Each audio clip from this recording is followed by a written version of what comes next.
हिदायतकार जय ओम प्रकाश के साथ 6 साल का नवासा जिद करके सेट पर आया था। नाना की जान समझे जाने वाले डग्गू की समझ में तो कुछ नहीं आ रहा था कि क्या हो रहा है।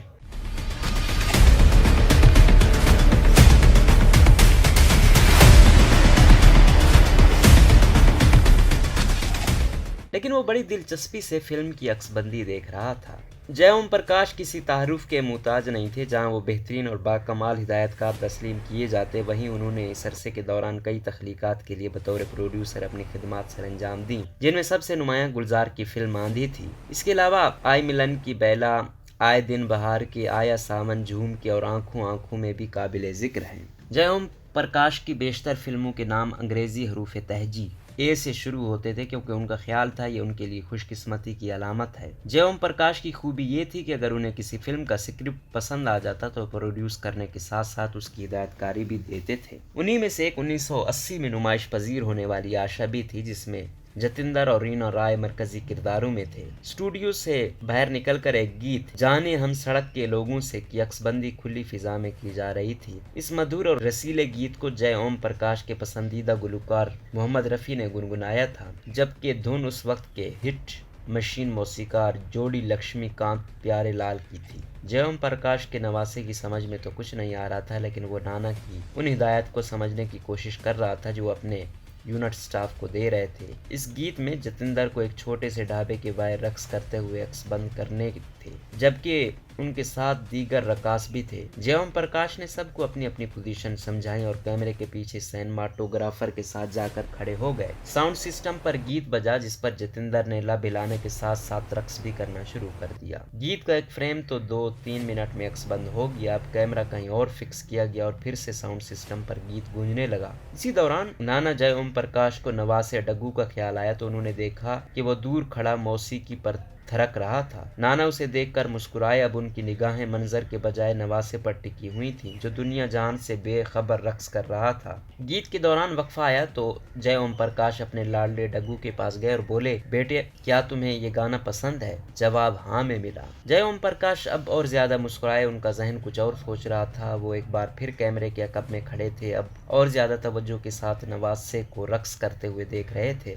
फिर उन्होंने कैमरामैन और जतिंदर को बताया कि जब वो रक्स कर रहे होंगे तो वो नवासे का चंद सेकंड्स का एक मंजर उसके इल्म में लाए बगैर रिकॉर्ड करेंगे। जतिंदर ने भी रजामंदी जाहिर की और एक बार फिर गीत गूंजा तो तयशुदा प्लान के तहत वो नाचते झूमते बच्चे से जरा आगे आकर रक्स करने लगे। लेकिन कैमरामैन ने पूरी तवज्जो और महारत से जय ओम प्रकाश के थरकते हुए नवासे को भी कैमरे की आंख में कैद कर लिया। अब जैसे ही गीत बजना बंद हो गया, डग्गू जैसे उदास हो जाता। जय ओम प्रकाश का इरादा था कि वो एक मंजर सिर्फ अपने नाचते हुए नवासे का रिकॉर्ड करे, लेकिन इस बार भी उससे लाइल्म रखते हुए ये काम अंजाम देना चाहते थे। उन्हें डर था कि कहीं कैमरा देखकर नवासा कंफ्यूज ना हो जाए और रक्स के वो स्टेप भी भूल जाए जो जय ओम प्रकाश को खुश कर गए थे। और फिर वैसा ही हुआ जैसा जय ओम प्रकाश चाहते थे। नाना को ये रक्स इस कदर पसंद आए कि चंद सेकंड्स का ये रक्स गीत में लाजमी शामिल किया गया। फिल्म रिलीज हुई तो बड़ी म्यूजिकल हिट साबित हुई, लेकिन किसी ने भी उस बच्चे के रक्स को नोट नहीं किया। हाँ, ये जरूर है कि जतिंदर ने जय ओम प्रकाश के नवासे की तारीफ जरूर की, और जब नवासे ने खुद को बड़े पर्दे पर नाचते देखा तो नाना की होशियारी पर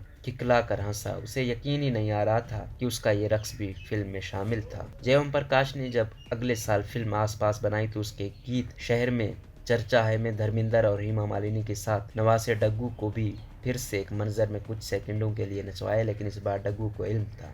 इस फिल्म के कोई 19 साल बाद यही बच्चा अब डग्गू के बजाय ऋतिक रोशन के नाम से जाना जाता है, जो शोराए आफाक मौसीकार रोशन का पोता भी है। यही ऋतिक रोशन जो वालिद राकेश रोशन की कई फिल्मों में असिस्टेंट रहा, अब हीरो बनकर कहो न प्यार है में जलवागर हुआ। ऋतिक रोशन की अदाकारी तो थी ही फितरत से करीब तर, वहीं उनके रक्स की भी चारों तरफ धूम मची है। एक ऐसी इजाफी खूबी है जो इस दौर के सुपरस्टार शाहरुख खान और सलमान खान की शोहरत को भी धुंधला गई। 7 अगस्त 2019 को दुनिया से मुंह मोड़ने वाले जय ओम प्रकाश का कहना था कि जब नवासे को बतौर हीरो पहली ही फिल्म में बेहतरीन अदाकार का अवार्ड वसूल करते देखा तो खुद पर फख्र महसूस किया। जिनकी जौहर शनास निगाहों ने ऋतिक रोशन की सलाहियतों को उनकी 6 साल की उम्र में भांप लिया था। ये नाना ही थे जिन्होंने ऋतिक रोशन उर्फ डग्गू की ये खूबी पहले ही दरियाफ्त कर ली थी। अब उनका डग्गू बॉलीवुड का सुपरस्टार है जिसके नाम पर फिल्में फरोख्त होती हैं। ऋतिक रोशन का रक्स ही कुछ ऐसा रहा है जिसको दीगर अदाकार छू भी नहीं पाते, और उनकी यही खासियत उन्हें बॉलीवुड में अब तक मुख्तलिफ और मुनफरिद बनाए हुए है।